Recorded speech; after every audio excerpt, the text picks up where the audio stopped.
Get in a long tube with a bunch of demons. Welcome to the BJ Show. Let's rock and roll. Rock and roll. Come on, everybody. Let's lose control.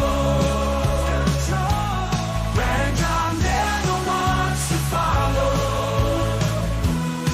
Yeah, ready for the ride. It's the BJ Show. BJ Show. John, did you hear it? The long metal tube with demons. Did you hear it? Was that Jerry Falwell? No, that's Kenneth Copeland. Oh, okay. You know, in that part of my brain, they're all kind of combing. Well, it's like a giant recycling bin of ideas. They do have some similarities. That's from it's. If I ever sent you this video. Yeah, and you and Shelley talked about it quite a bit too, back on the BS show days. What a hypocrite. I mean, first off, he's talking to some other high-profile televangelist dude, and they're talking about how they're rationalizing why they have to have private jets, because he talks about the fact that one of their other televangelist dudes still flies commercial. And people recognize him on the plane, and they come up to him, and they want to be saved right there in the aisle of a 737 or 757 or something like that. And, they can't have that. They've got to have their own private plane. I'm thinking, okay, now hold on a minute now. This is where I always, and, once again, I don't know if I told you this or not. Did you know the fact that I am a reverend? Did you know this? Yeah, I did. You got like an online certificate or something, right? Well, John, don't belittle it. I mean, I could say you got an online certificate from Washington University. I mean, that wouldn't be right. Well, that's not true. No, you got an actual diploma. By the way, did you see the gal who walked across the stage over the weekend at Columbia, and she had her hands in zip ties, so it looked like she's being. Oh, it's so heroic! Well, like to make something like that all about you. It's so brave. Well, you haven't heard the best of it. She's got her hands in zip ties. She has her hands above her head as she comes up on stage to get her diploma. She lowers her hands, grabs the diploma in her zip tied together hands, and then tries to tear it into pieces. But because of the fact that her hands are zip tied, she's not very good at tearing it apart. She tears a couple holes in it and throws it behind her and walks off the stage. I'm thinking to myself, you talk about zip ties and holding women down. People often overlook the contribution of Eric Greitens to political culture. Here we go. Wasn't it duct tape that he used with? Okay, the show's my hand doesn't work, Brad. The show's going off the rails already. We're already in deep trouble. The only thing that rescued this right now is if I don't know, but I bet you got a drop, Brad. Do you remember that time when Disney didn't quite tell the truth, but everybody believed them? Well, in case you don't, let's get into it. So Tom Sawyer Island in Disneyland wasn't open until 1956, a year after the park had officially opened. So it had its own opening ceremonies, including an old-fashioned fish fry and two kids playing Becky Thatcher and Tom Sawyer. And those two kids read a proclamation from the governor of Missouri that officially annexed the island to the state of Missouri. This was even stated in the Disneyland News as fact. And so Tom Sawyer Island became part of the Show Me state with its own zip code for Missouri. It was said that it had a different tax rate from the rest of the park, which is why you could never be able to buy something on the island. And if you broke a law on Tom Sawyer Island, it was considered a federal crime because you crossed state lines. But the thing is, this was never actually true. The governor of Missouri didn't make any proclamations about this in 1956, though he did proclaim a Tom Sawyer Week in August of the same year. Snacks were sold on the island as early as 1957, and the Missouri State Archives could find no record of it ever being annexed. So Tom Sawyer being part of Missouri was just a very tall tale. How about that, John? Did you hear that? That's some great myth busting, Brad. I found that yesterday. I thought to myself, I got to put this on the air. The Tom Sawyer Island. Now, the interesting part of it was that this was officially announced by Disney. And it's interesting. It's part of a video. They actually show the documents, the press releases that Disney sent out that the Tom Sawyer Island in Disneyland was officially annexed by the state of Missouri. And I saw this. I thought to myself, this can't be for real. And I did some research on it, and it's a true story. Disney, and it was sort of weird. Disney opened up in 55. This is Disneyland, the original one in Anaheim, opened up in 55. And if you know the whole story, was, everybody looks at Disney as being this tremendous success. when they opened up Disneyland in '55, it was a fiasco. They had all sorts of problems, and there's interesting stories about the day before they opened. They just poured, put down brand new blacktop, and on the day of the opening, they had all this high-profile, people showing up. The press was there, and the women who all dressed to the nines were in their stilettos, and their heels were sinking into the asphalt.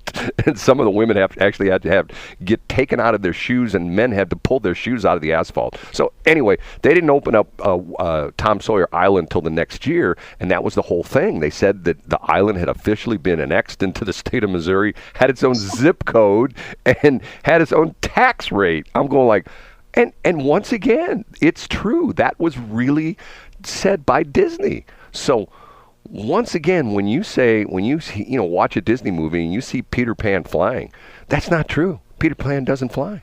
A lot of it is just optical illusion and trick photography, I think.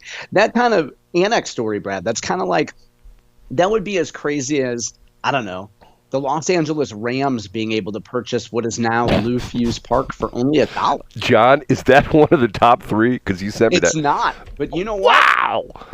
We have some fantastic things, and we're going to lead with a quote as we get into story number 3 in a moment, Brad. First off, Get in a long tube with a bunch of demons. I'm sorry, John. I couldn't resist. One more time. Here we go. It's now time for John Combest, the guy who every day for the past 22 years puts together this list every single day, never misses a day. And what do we call it? It's the... Time for the John Combest Top 3. And it is time for the John Combest Top 3. We bring in this very high-profile guy. What's your name again, sir? I'm Casey Kasem. And he starts off with... In third place... You've talked a lot lately, Brad, about the candidate vetting process. And you and I have a lot of beef with this, with the idea of a purity test. I'm going to read you a quote that's pretty profound, Brad. Here's the quote.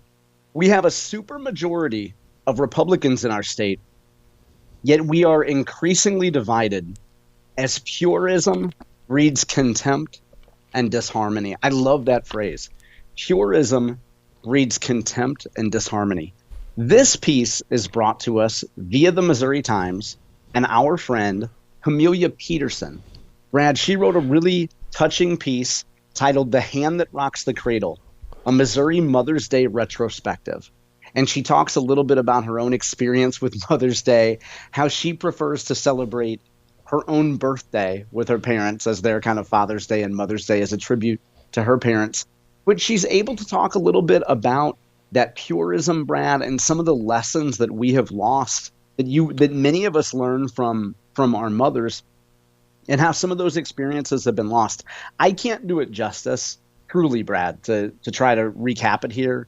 But I would suggest folks go to my website. If you scroll down, I generally put all the editorials and opinion pieces, in most cases, toward the bottom of the website. And I have Camellia's piece there. It's a beautiful and really touching piece, Brad. Now, John doesn't go on record with his opinions, and whereas I do, and I've been very outspoken about this. I think this is just plain nuts. I really do, and I think it's divisive. Yeah, the idea of a purity test. We're talking about candidate vetting, is what you're saying, right? I think it's and she's essentially saying the same thing, correct? Well, yeah, that's not the point. The point of Camellia's piece is not on candidate vetting. It's about Mother's Day, and it's about lessons from our mothers, and then applying some of that to our political culture. Well, no, I understand. And the idea being is that, see, it's interesting. We talked about this yesterday. I had a couple people contact me yesterday, and I have a fascinating article. Are you aware of what's going on in Nebraska? No, I'm not. Oh, wait till I tell you this. Let's continue on with because this is you think we have this thing with the candidate vetting in the state of Missouri, and we'll talk about it. But you ain't seen nothing. Wait to hear what's going on in Nebraska. Okay, let's move on to number 2. Up a notch to number 2. The next time you hear someone talking trash about St. Louis, straighten your spine, look them in the eye, and tell them, you don't know what you're talking about. St. Louis is my city, and she is in the middle of a renaissance. Who said it, Brad? AOC? Tim Gardner. Back from sabbatical. They found her? Just kidding. No. It's Mayor Tashara Jones at the State of the City. A really thorough write-up by Austin Hugoulet, who's a really, really good reporter at the Post-Dispatch. Him and Bryce Gray are two top-notch reporters. And Austin started the piece by saying, in a speech that sounded every bit like a prelude to her re-election announcement later this week. So Tashara Jones is announcing later this week that she is indeed running for re-election. But Brad, she wants you to stand up and say that things in the city are pretty dang good. The city's in the middle of a renaissance. Now, my only quibble with this, Brad, is that she said that we should straighten our spines. And I think that's very, very prejudicial against people with scoliosis, maybe people who have spinal stenosis and other spine issues. I think it's pretty disappointing and problematic that the mayor would be so ableist in her talk. But the bigger picture is that things are turning around in the city, Brad. Crime's down. It's safe to walk around the city these days. And St. Louis is in the middle of a renaissance. So I hope that when people make fun of St. Louis, Brad, that going forward, you'll choose to stand up for the city. Well, now, hold on a minute now. How can St. Louis be in a renaissance when we just have, within the last couple of weeks, we have this report about the fact that the Cardinals are considering asking for money from the state and from the taxpayers because the 20-year-old Busch Stadium is in bad repair. Oh, it needs to be fixed. And, of course, there's a lot that needs to be fixed at Busch Stadium right now. But I wouldn't start with the stadium. Yeah, it's been a bad year number 2 for the Cardinals. Okay, so look, I'm not trying to throw shade on the city because, believe it or not, that was where I was born. I don't know if I told you this or not. With my childhood, I lived in the city.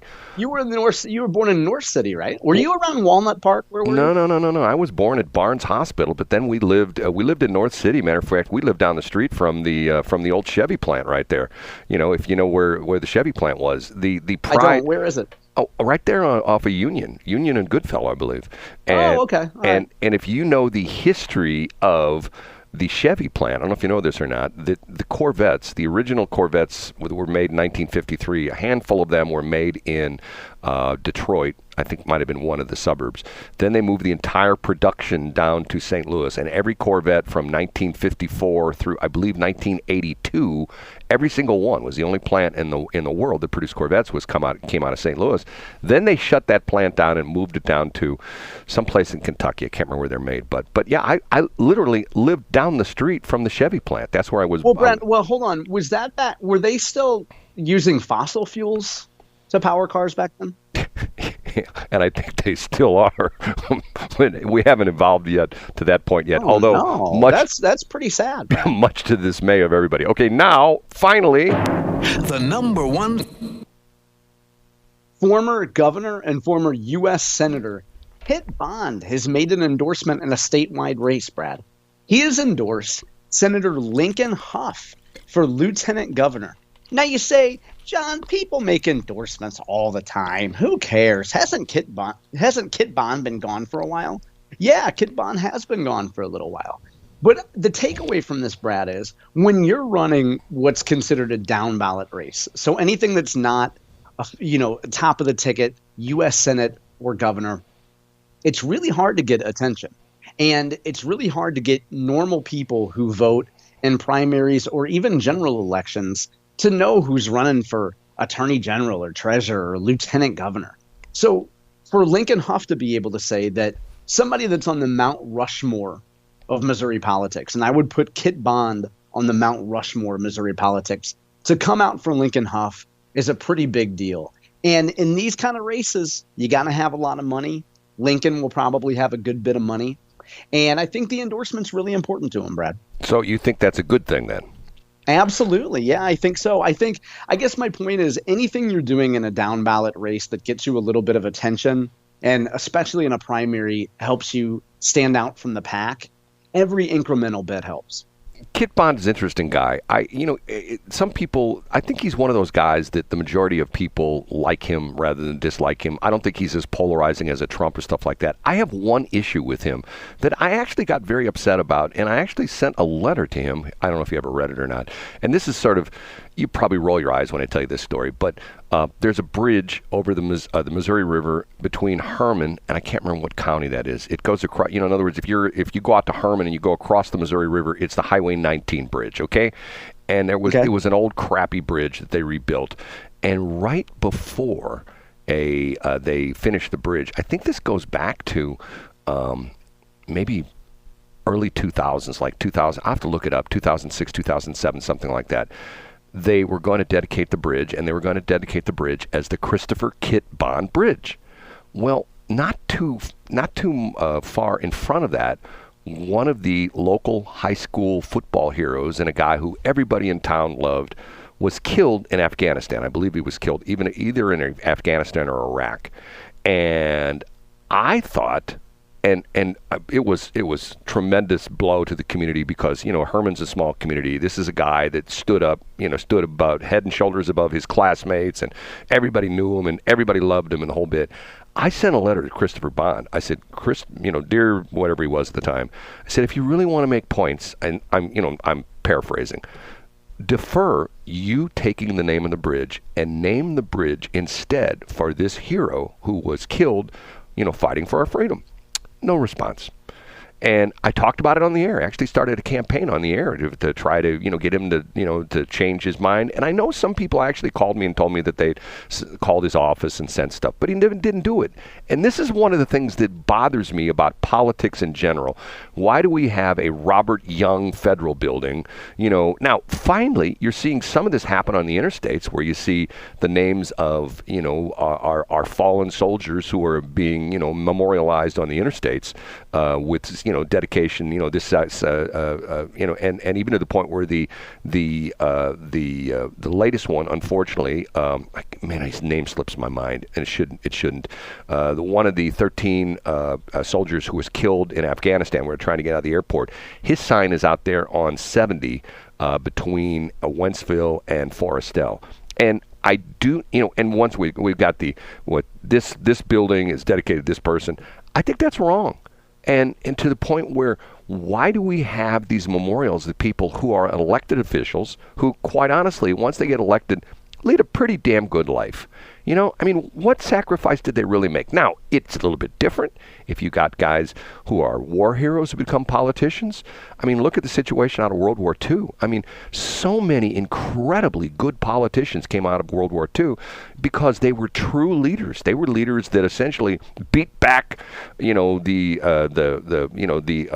potential of the Germans taking over the world and the Japanese taking over the world. Eisenhower, all those kind of people. But yet, it doesn't seem like we have that anymore. What do you think, John? I disagree wholeheartedly. Go ahead. And I think for instances like there's a building in Columbia that Roy Blunt got a lot of funding for, the Roy Blunt Next Gen Precision Health Building. I just brought up the name of it, but it's an example of, Brad. So I think buildings on campuses are a great example of, it's a way for the university to pay homage to and give thanks to an elected official whose longtime support and funding was critical. That these buildings at some of these campuses wouldn't be there if it wasn't for Roy Blunt or Kit Bond or Jane Nixon or other people. And I think it's fine to pay homage to these folks and give them the name of a bridge. Kit Bond did more to bring pork home for Missouri than anybody in recent history. You'd have to go back to a Danforth or an Eagleton to find anybody that comes close. And yeah, I think they deserve to have their names on buildings. And I think the fact that they make a nice living, I don't care if they have John Fetterman wealth, which I don't think is a whole lot, or they're multi-billionaires. I think that's irrelevant. I think that it's a nice way to honor people who've dedicated their life to public service. Well, John, you and I agree, though, because my whole point is that I don't have a problem with that. They should all defer, and they should all stand up in front of the building on the day they dedicate it and say, yes, you're dedicating this to the Roy, what did you call it, the Roy Blunt, what building, what it is? Yeah, Precision Health Building. He would say, I refuse this dedication. I appreciate the fact that you're honoring me, but I'm going to dedicate it in the name of insert hero here. See, once again, I don't think. See, I think what bothers me. What's your word we call pedalization? What's the word you use? Pedestalization. Okay, that's what we're doing to the politicians. We're making them. But I don't think so. I think it's because, but again, it goes back to the fact that I get what you're saying, Brad. But I think that if these buildings wouldn't exist because of Roy Blunt, then name it after Roy Blunt.